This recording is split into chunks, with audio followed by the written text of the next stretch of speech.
Niyatini oldim. Ko'ramiz. Ish, omad, baraka, pul barakalaringiz uchun ko'ramiz. Judayam omadli, barakali kunlar keladi. Kimdir mashina olmoqchi, kimdir uy olmoqchi, barakalaringiz bo'ladi. Oydinlikka chiqasiz. Shuncha yomon kunlarni ko'rdingiz, qiyinchiliklarni ko'rdingiz.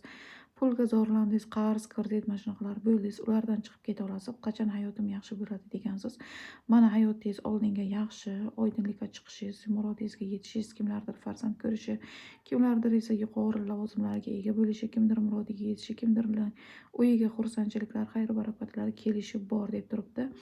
Omad barakalarning kelishi bor. Eshik qoqmoqda uyingizda, barakalarning yog'ilishi bor. Yuqori lavozimlar, farzand ko'rish, murodingizga yetish, oydinlama yashash, hayotingiz to'kin sochinlikda yashashingiz bor. Judayam bir katta krupni pullarning kelishi bor sizda. Xursandchiliklar bor. Boshqa karta olmayman, chunki bitta kartaga judayam bir omad, pul, baraka, xursandchiliklar eshigingiz oldida qoqmoqda. Chunki juda ko'z yoshlar to'kdingiz. Shu kecha kunduz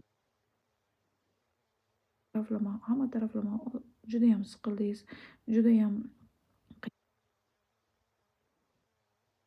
chiqish, murodingizga yetish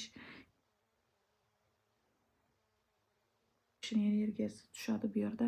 Ko'p kishining hayoti tubdan o'zgaradi.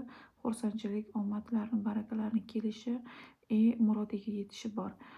Uy olaman deganlar, uy olamanmi deganlar uyli bo'ladi, joyli bo'ladi, vatanli bo'ladi. Farzandli bo'lamanmi deganlar bor, farzandli bo'ladi. Moshin olamanmi deganlar, moshin oladiganlar bor. Keyin ishim yaxshi bo'lib ketadimi, yana o'sishlar, rivojlanishlar, ko'karishlar bo'ladimi? Judayam uzoq bu yerda mana bu nimalar, o'sish, ko'karish, oldinga qarab ketishlar, yuqori lavozimlarga ega bo'lishlari bor deb turibdi bu yerda.